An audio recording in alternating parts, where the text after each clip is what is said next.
चलिए बच्चों, अब आज हम स्टार्ट करने जा रहे हैं chapter number 8 exercise number 3।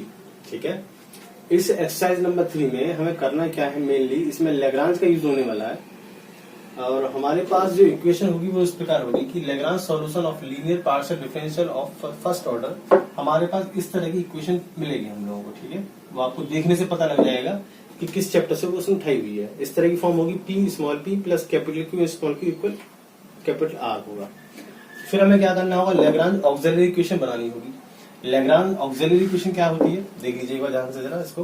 Dx upon small P का कोफिशिएंट लेना है कैपिटल पी, डी वाई के नीचे स्मॉल क्यू का कोफिशिएंट लेना है, और डीजेड के नीचे जो भी राइट साइड में होगा आपको ये लेना है। इस तरह की जो इक्वेशन होती है वो मैंने आपको पीछे वाले एक्सरसाइज में समझाया था, आपको याद होगा थोड़ा बहुत।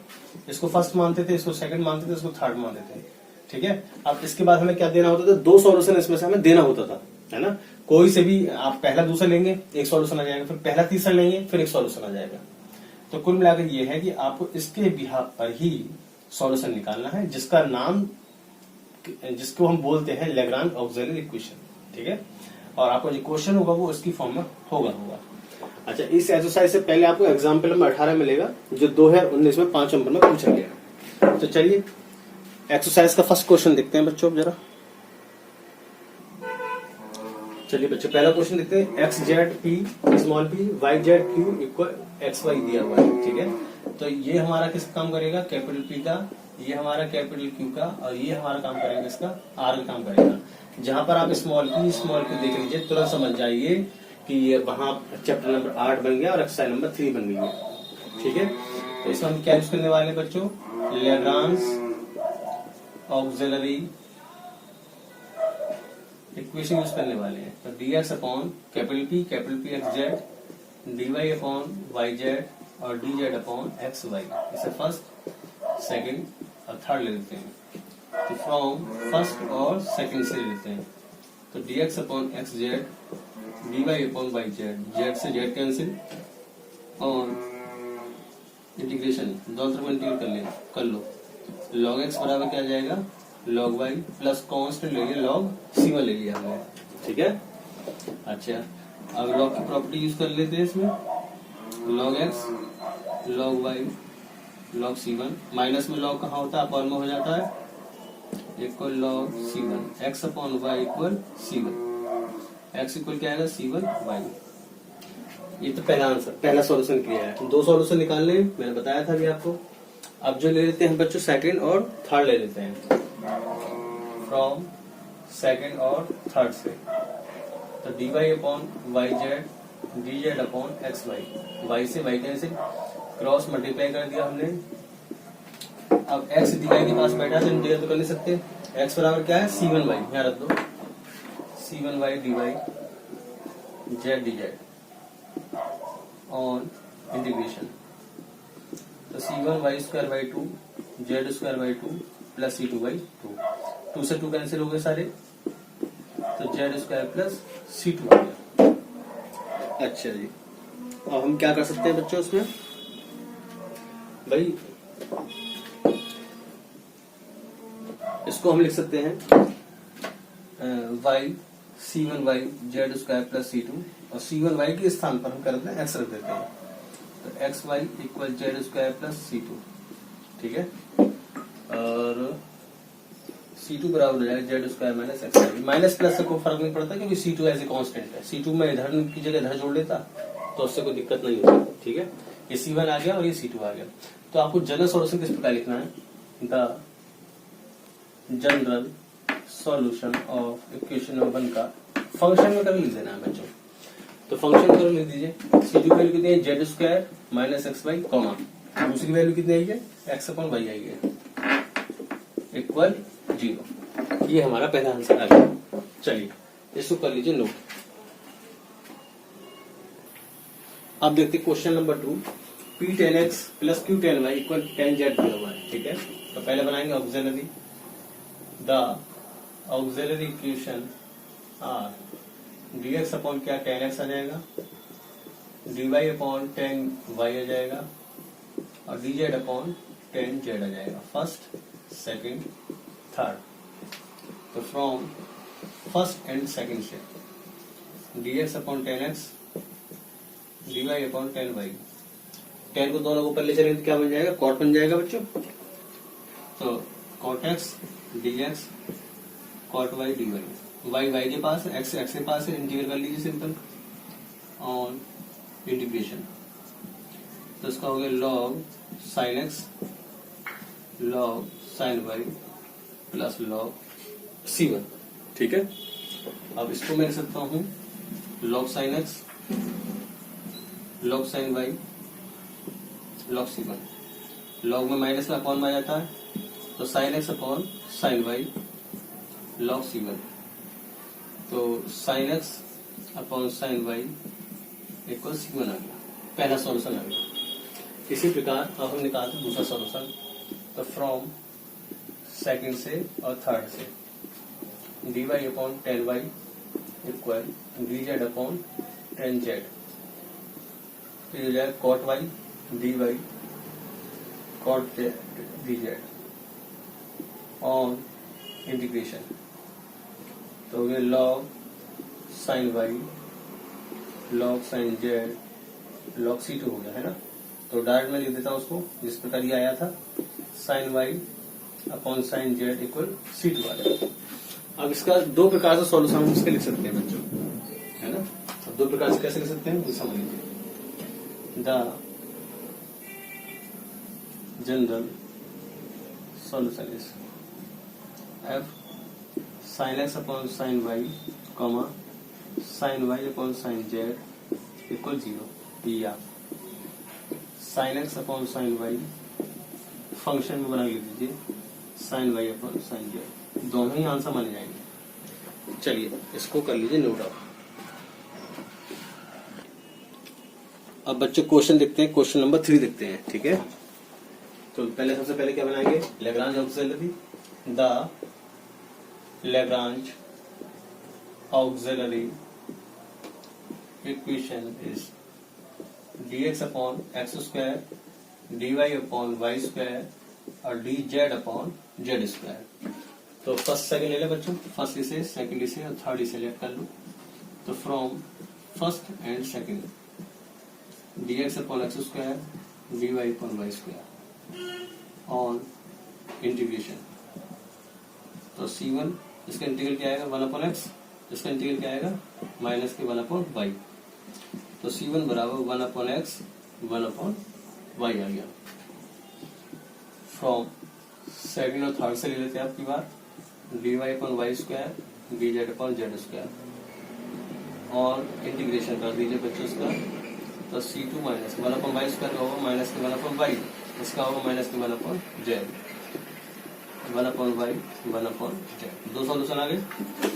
तो जनरल सॉल्यूशन किस प्रकार लिखेंगे, फंक्शन लिखते हैं the, hence the general solution is 1 upon y 1 upon z, function में इसे लिख दीजिए 1 अपॉन एक्स माइनस के 1 अपॉन वाई। चलिए स्क्रीनशॉट ले लीजिए इसका। क्वेश्चन नंबर देखते हैं 7, जो छोड़ देंगे वो सेम क्वेश्चन है। ठीक है, करके देखना एक बार। The Lagrange auxiliary equation is, क्या बनेगी बच्चों, dx upon Y Z dy upon Z X और dz upon x Y. From first second third ले लिया, फ्रॉम 1 से और 2 से ले लेते हैं पहले। dx upon Y Z dy upon Z x, z से जेड कैंसिल, क्रॉस मल्टीप्लाई कर लेते हैं वाई dy। ओके, सिंपल है, यहाँ तक तो काम आना चाहिए, इतना तो काम तो आना चाहिए। चलिए दोनों तो करते हैं, इंटीग्रल करते हैं इसका on integration x square by 2 y square by 2 plus c1 by 2 से ले लेते हैं क्योंकि सिमेट्रिकल फॉर्म बन नहीं रहे, है ना। तो कुछ भी ले सकते हैं वैसे तो क्या बनेगा, 2 से 2 बढ़ जाए सारा, एक्स स्क्वायर वाई स्क्वायर धर लिया इक्वल c1, ये पहला आ गया। फ्रॉम 1 एंड थर्ड से dx upon Y Z dz upon x Y, Y से Y cancel, X dx Z dz, इसका कर दिए इंटीग्रल और इंटीग्रेशन बोथ साइड। तो क्या आएगा x square by 2 z square by 2 c2 by 2, 2 से 2 कट जाएंगे सारे, x square z square equal C2। Hence the general solution is, function में लिख दीजिए x square minus y square comma y square minus x square comma x square minus z square equal क्या आ जाएगा, 0 आ जाएगा। चलिए स्क्रीनशॉट ले लीजिए बच्चों। क्वेश्चन नंबर देखिए 9, the Lagrange auxiliary equation is, तो dx upon y cube x 2x की पावर 4 dy अपॉन 2y की पावर 4 x की पावर 3 इंटू वाई और dz upon 9z x cube minus y cube. अब आपको सोचना होगा इसमें से कौन सी भी हम दो लेते हैं। पहला दूसरा लेता हूँ, पहले सबसे पहले पहला दूसरा तीसरा सेलेक्ट कर लो फ्रॉम 1 से एंड 2 से। dx upon y cube x 2x की पावर 4 dy अपॉन 2y की पावर 4 x क्यूब y। जरा देखिए बच्चों, इससे कुछ बात बनेगी ना बनी? क्या वेरिएबल सेपरेशन हो पाएंगे? इससे नहीं पाएंगे। क्रॉस मल्टीप्लाई करना, कुछ नहीं हो पा रहा। तो 2y की पावर 4 x की power 3y into d x, y की पावर 3x 2x की power 4 into d y on dividing by x cube y cube. एक्स की पावर 3 y की पावर 3 से हम क्या कर रहे हैं, उसको डिवाइड कर रहे हैं। तो यहाँ क्या बचेगा, जब इससे डिवाइड कर देंगे आप 2y अपॉन एक्स की पावर 3, यहाँ बचेगा 1 अपॉन वाई स्क्वायर।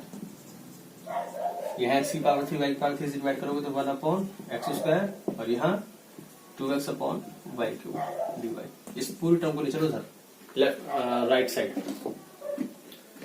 तो ये तो रहेगा हमारे पास 1 upon x square 2x upon y की पावर 3 डी वाई माइनस का 2y upon x cube 1 upon y square d x.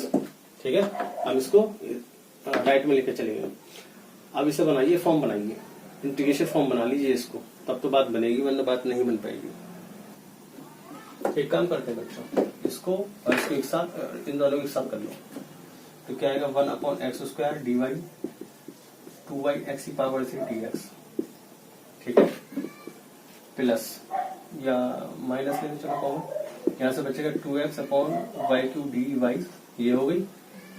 और एक ये ले लो माइनस माइनस प्लस, और माइनस कॉमन निकाल रखा है तो माइनस का dx। इक्वल में क्या चलेगा, 0 चलेगा।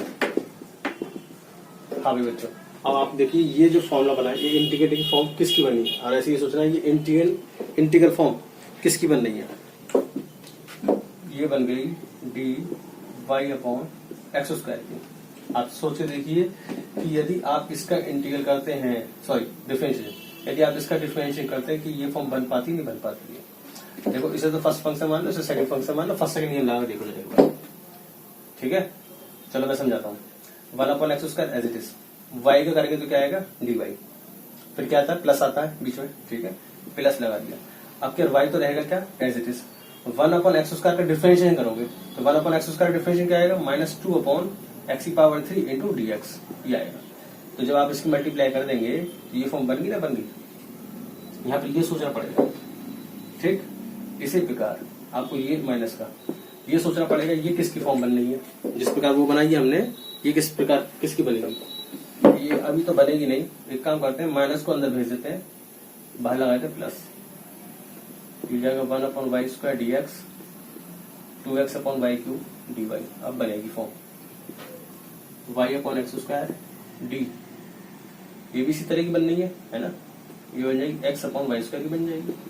अब ध्यान से देखेंगे तो ठीक, इंटीग्रेट कर लो दोनों तरफ और इंटीग्रेशन, जब इंटीग्रेशन करोगे तो डी हट जाएंगे दोनों पे से, तो बचेगा y upon x square x upon y square equal c1। ये तो पहला आंसर से सॉल्यूशन आ गया।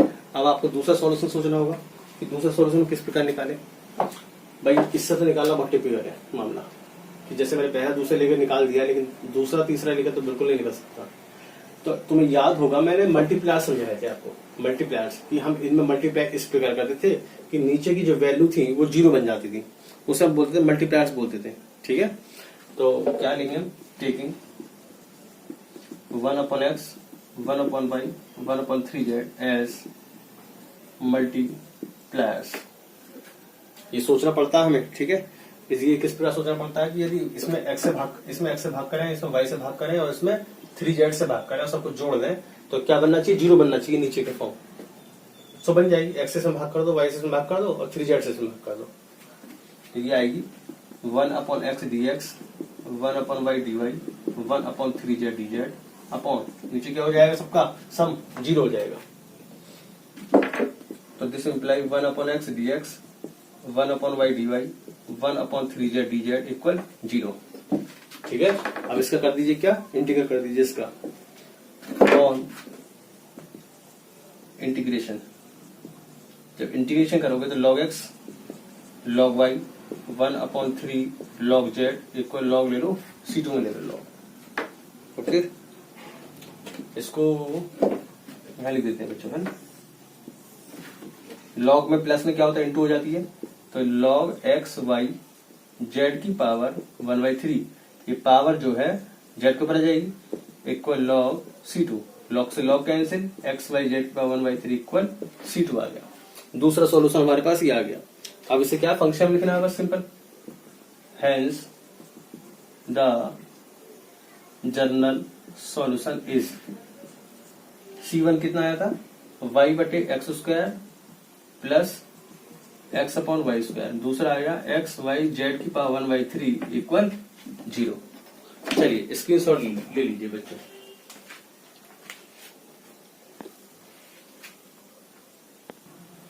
क्वेश्चन नंबर देखिए 10, जो 2019 में 5 नंबर पूछा गया है।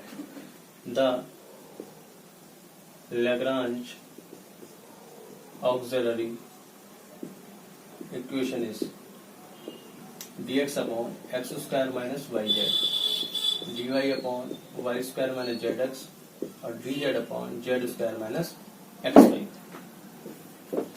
तो बच्चों इसमें सब कुछ फेल हो रहा है। ठीक है, इसमें मैं मल्टीप्लायर से ले सकता, इसमें फर्स्ट सेकंड थर्ड में, जैसे फर्स्ट सेकंड या सेकंड थर्ड से भी बनता बात, तो तुम्हें ऐसा सोचना पड़ेगा।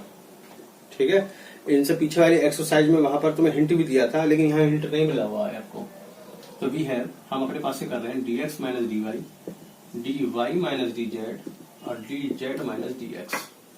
अब देखें इसे करने से फायदा क्या होगा, ये देखो जरा, इसमें से घटाना है x² yz में से y² माइनस zx घटाना है। ठीक है, और y² माइनस zx में से z² माइनस xy माइनस करना है, और z² माइनस xy में से x² माइनस yz करना है। तो dx minus dy upon x² minus y² लिखकर कर दो, और क्या बचा हमारे पास, प्लस का zx और माइनस का yz बचा। इसी प्रकार यहाँ देखो, ठीक है ना, y² माइनस z² यहाँ बचा, यहाँ से मिलेगा xy, यहाँ से मिलेगा zx, यहाँ z² माइनस x² अलग कर दो, प्लस yz माइनस xy कर लिया।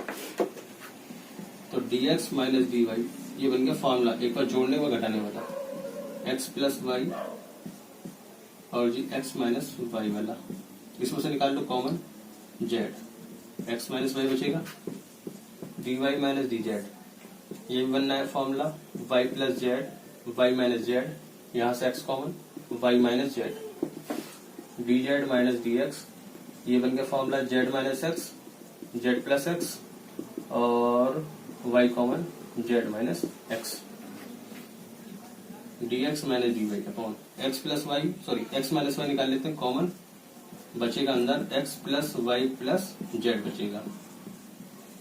यहाँ से y माइनस z कॉमन निकाल लेते हैं, तो y plus z plus x बचेगा। इसी प्रकार dz minus dx, z minus x common निकाल लेते हैं, तो z plus x plus y बचेगा। ये सब में कॉमन तीनों से कट गया। इसको फर्स्ट कह दो, इसको सेकंड कह दो और इसको थर्ड कह दो। अब तो बहुत आसान हो गया क्वेश्चन हमारा बच्चा। पहले क्या क्या ले लें, पहला और दूसरा ले लेते हैं, है ना, फिर दूसरा और तीसरा ले लेंगे फ्रॉम फर्स्ट और सेकंड से। तो dx minus d y upon x minus y और dy minus d z upon y minus z. आप ध्यान से देखें, इसका इंटीग्रल ऊपर बैठा है, जिसका इंटीग्रल ऊपर बैठा होता है उसे लॉग में लिख सकते हैं हम, इंटीग्रल उसका ऑन इंटीग्रेशन। ये हो जाएगा लॉग एक्स माइनस वाई, ये हो जाएगा log Y minus Z plus constant log C one. तो log X minus Y log Y minus Z log C one. Log की property X minus Y Y minus Z log C one. Log से log cancel, X minus Y Y minus Z equal C one. ये पहला solution आ गया। अब बच्चों जब दूसरे तीसरे से निकालोगे, दूसरे तीसरे भी इस तरह से आ जाएगा, सिमिलरली कर दूं, सिमिलरली कर देते हैं, ठीक है, अपना कर देख लेना। फ्रॉम सेकंड एंड थर्ड से क्या आएगा, y minus z upon z minus x equal क्या आ जाएगा, C2 आ जाएगा जब आप इंटीग्रल पूरा कर लेंगे तो। और लास्ट में किस प्रकार लिखते हैं, फंक्शन में लिख देते हैं लास्ट में। Hence the general solution is f। Function में बना के लिख दीजिए X minus Y Y minus Z, दूसरा Y minus Z Z minus x equal 0। चलिए स्क्रीनशॉट ले लीजिए अब इसका। बच्चों अब देखते हैं question number 12। p cos x plus Y plus q sin x plus y equal z दिया हुआ है। तो पहले बनाएंगे लैग्रांज ऑक्सिलरी इक्वेशन इज, इधर दिया हुआ क्या आएगा, cos x plus y sin x plus y और dz अपॉन जेड। अब बच्चों दिक्कत है थोड़ी क्वेश्चन में, मल्टीप्लायर्स हम सोच नहीं सकते क्योंकि नीचे ट्रिग्नोमेट्रिक फंक्शन बैठा है। फर्स्ट सेकंड हम ले नहीं सकते क्योंकि वेरिएबल सेपरेशन होगा नहीं, क्योंकि बीच में एक्स और वाई के बीच में प्लस का साइन दिया होगा। तो जैसे मैंने इससे पीछे वाला आपको क्वेश्चन समझाया अभी, उसी प्रकार से करने की कोशिश करें। तो मैं क्या करने वाला हूँ, उसमें dx प्लस dy कर दूंगा एक बार इसमें से माइनस कर देंगे और एक बार dz को अकेला सेपरेट छोड़ दो। पहले इसमें से जोड़ देते हैं cos x plus y sine x plus y, अब की बार माइनस कर देते हैं। अब बनेगी बात, ये cos है cos, तो फ्रॉम है ना, तो dx plus dy cos x plus Y plus sine x plus y dx minus dy upon cos x minus y sine x minus y. इसको उठाकर ऊपर चिपका दो, क्रॉस मल्टीप्लाई जिसे हम बोलते हैं, ठीक है। तो cos x माइनस, इसको धला रहे minus sine x minus y upon cos x plus Y plus sine x plus y dx plus dy equal dx minus dy। बच्चों देखो इस x प्लस वाई का डिफरेंशिएशन, हाँ बच्चों x प्लस वाई का डिफरेंशिएशन क्या होता है, x का होगा dx और y का होगा dy हो गया पहली बात। साइन का डिफरेंशिएशन क्या होगा cos, और cos का डिफरेंशिएशन क्या होगा माइनस साइन। यानी कुल मिलाकर इस पूरे का डिफरेंशिएशन ऊपर बैठा है, जिसका डिफरेंशिएशन ऊपर बैठा हुआ होता है उसे डायरेक्ट हम लॉग में लिख सकते हैं। तो ऑन इंटीग्रेशन ये हो जाएगा log cos x plus Y plus sine x plus y equal x minus y plus क्या ले लेते हैं C1 ले लेते हैं। C1 ऐसे कांस्टेंट लॉग में ले लो बल्कि यार, दिक्कत आएगी फिर बाद में। लॉग C1, लॉग जब कूदता है तो e की पावर में चेंज हो जाता है, x plus y sine x plus y e की power x minus y plus log C1। इसे तोड़ लो, e की power x minus y e की पावर लॉग C1, e से लॉग कट जाएगा C1। इस e की पावर को ले आओ लेफ्ट साइड, जब लाओगे तो पावर माइनस की प्लस की हो जाएगी, प्लस की पावर माइनस की हो जाएगी। तो cos x plus y sine x plus y e की पावर हो जाएगा y minus x equal C1। ये हमारा बच्चा पहला आंसर आ गया। अब निकालेंगे दूसरा आंसर को। अब आपको सोचना होगा कि दूसरा आंसर हम किन किन से निकालें, है ना। बात ये भी किस किस से निकाला जाएगा, उसमें ले रहा हूं मैं पहला और तीसरा। तो फ्रॉम फर्स्ट और थर्ड से dx plus dy upon cos x plus y sin x plus y equal dz upon z। देखो dz अपॉन z का इंटीग्रल तो आसानी से हो जाएगा, ये तो सिंपल लॉग से हो जाएगा।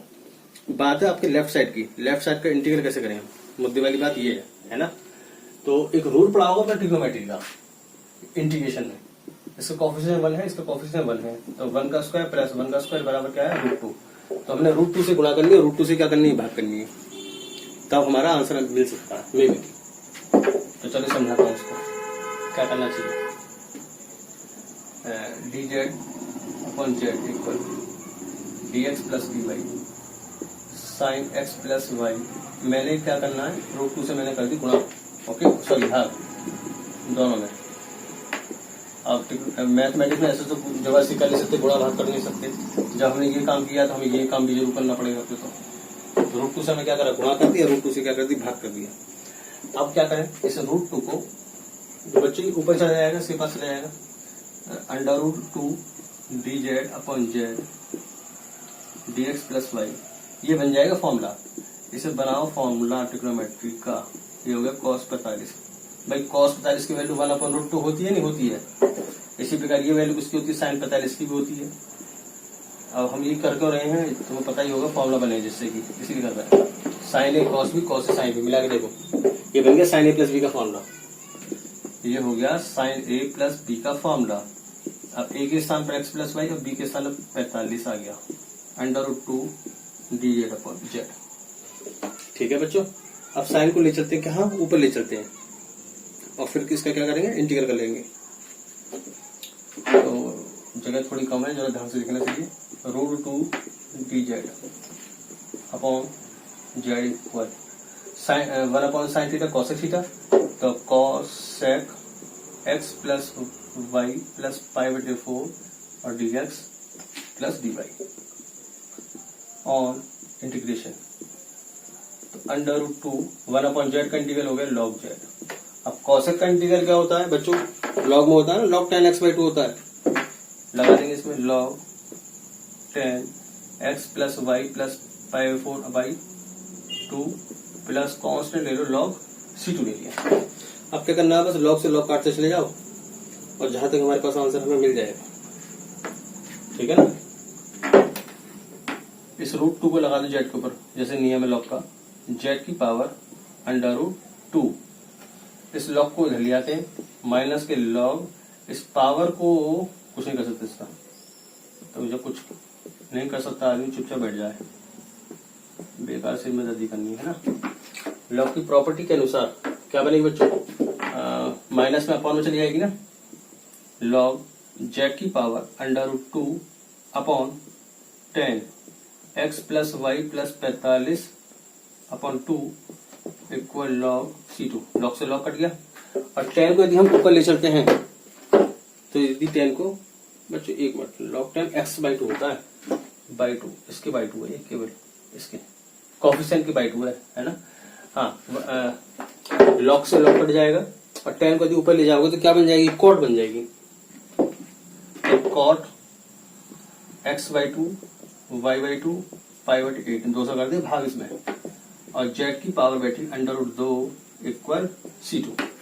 ये हमारे पास c2 आ गया, और c1 हमारे पास कहाँ है, ये c1 है और ये c2 है। लास्ट में क्या लिख देना, ऐसे फंक्शन में लिख देना, वही हमारा आंसर होगा। चलिए बच्चों, क्वेश्चन नंबर 17 देखते हैं, थोड़ा डिफरेंट टाइप का, P1 P2 P3 में आ गया। तो वैसे कोई डरने वाली तो कोई ऐसी कोई खास बात है नहीं इसमें कि आप लोग डर जाओ उससे। सबसे पहले क्या लिखेंगे, -P1 plus P2 plus P3 equal 1। अब बनाओ लैग्रांज ऑक्सिलरी इक्वेशन इज, ठीक है ना। तो ये बनेगी dx1 upon -1 dx2 upon 1 dx3 upon 1 equal dz upon 1। थोड़ा ध्यान देने वाली बात बच्चों यहाँ पर है आप लोगों के लिए। P1 P2 P3 में हम लिखते हैं dx1 dx2 dx3, और जो राइट साइड बचेगा कांस्टेंट बचेगा उसके लिए लिख देंगे हम क्या, dz लिख देंगे। तो पहले ले लेते हैं फ्रॉम फर्स्ट और सेकंड से, बहुत आसान है, ज्यादा हार्ड नहीं है। इस तरह का क्वेश्चन आया हुआ है आपकी सीसीएस यूनिवर्सिटी के अंदर। तो dx1 -1 dx2 इंटीग्रेशन कर दो बच्चों उसका, ठीक है। जब आप इंटीग्रेट करेंगे तो क्या आएगा इसका इंटीग्रल, c1 - x1 बराबर x2, यानी c1 बराबर आ गया x1 + x2। एक बात और समझाने की बच्चों, वहां हम केवल 3 के लिए पढ़ रहे थे, dx dy dz के लिए, तो 2 सॉल्यूशन निकाले। यहाँ 4 के लिए पढ़ रहे हैं तो 3, एक सॉल्यूशन कब निकालना है आपको। यदि 5 हो जाते तो 4 सॉल्यूशन निकलेंगे। ओके, फ्रॉम पहली से और तीसरी से निकालो की बात। तो dx1 माइनस का dx3 on integration c2 x1 बराबर x3 c2 बराबर x1 + x3, क्या आ गया। एक निकाल लो फ्रॉम पहली से और चौथी से निकाल लो इस बार, dz on integration c3 - x1 equal z, c3 बराबर x1 + z। Hence the general solution function में लिख दो x1 + x2, पहला सॉल्यूशन ये ना, दूसरा x1 + x3 और x1 + z इक्वल 0। ज्यादा हार्ड नहीं था, कहा था मैंने आपसे। चलिए इसको स्क्रीनशॉट ले लीजिए इसका। क्वेश्चन नंबर बच्चे 20 देखें। The Lagrange auxiliary equation is dx1/1 dx2/ क्या आएगा, x1 है, और dx3/ क्या आएगा, x1 x2, और dz बराबर आ गया x1 x2 x3 और √z आ गया। इस तरह की फॉर्म हमारे पास इस बार नहीं है। तो पहले ले लेते हैं पहला दूसरा फ्रॉम फर्स्ट और सेकंड से, dx1/1 dx2/dx1 क्रॉस मल्टीप्लाई कर दें इक्वल dx2। वेरिएबल सेपरेट हो चुके हैं, x1 dx1 के पास है, dx2 अकेला है, इसका कर दीजिए इंटीग्रल और इंटीग्रेशन। तो x1² इक्वल क्या आएगा, x2, ठीक है। और प्लस के कांस्टेंट ले लेते हैं जिससे कि कुछ फायदा हमें मिल जाए, c1/2। तो बच्चों c1 बराबर क्या आएगा, 2 की गुणा कर लेंगे पहले। तो c1 + x1² बराबर 2x2, c1 बराबर आएगा 2x2 - x1 का स्क्वायर आ जाएगा। अब ले लेते हैं बच्चों सेकंड और थर्ड से, फ्रॉम सेकंड एंड थर्ड से। तो dx1/x1 dx3/dx1 और x2, x1 से x1 कटेगा, सॉरी सेकंड और थर्ड से x2 है। तो x2 dx2 बराबर dx3, इसका कर दो इंटीग्रल और इंटीग्रेशन। तो x2² इक्वल क्या है, x3 + c2/2 ले लो। तो c2 + x2², 2 की गुणा कर दो उसमें, 2x3, तो 2x3 - x2 का स्क्वायर। अब कौन कौन से ले लोगे, अब लोग तीसरा और चौथा ले लो, from third and fourth, dx3/x1 x2 dz/x1 x2 x3 √z, x1 x2 से x1 x2 x3 से क्रॉस मल्टीप्लाई dx3 और dz/√z आ गया। वेरिएबल सेपरेशन हो चुका है बच्चा आपके सामने। अब इसको क्या करना है, इंटीग्रल करना है। चलिए इंटीग्रल करते हैं इसका और इंटीग्रेशन x3 का हुआ x3² + c3/2 कर लो। ऐसा करो, इसका इंटीग्रल किस करोगे बच्चों, z की पावर आएगी -आधी ऊपर, -आधी का इंटीग्रल क्या होगा, +1, इस तरह का आएगा। पहले कितनी बची, z की कितनी ऊपर होगी, z की पर आधी, नीचे हो गया आधा। तो c3 + x3², ये 2 पर चला जाएगा, अब 2 वाले इधर आ जाएगा, 2 दूनी 4 √z। तो c3 बराबर 4√z x3 का स्क्वायर। हाँ बच्चों, क्लास में क्या लिखते हैं, जनरल सॉल्यूशन लिखते हैं, तो उसमें जनरल सॉल्यूशन लिख देते हैं। Hence the general solution is f 2x1 minus x 2x2 sorry x1 का स्क्वायर 2x3 x2 का square 4 under root Z x3 का स्क्वायर इक्वल 0। कंप्लीट हो गया बच्चों क्वेश्चन, स्क्रीनशॉट लीजिए।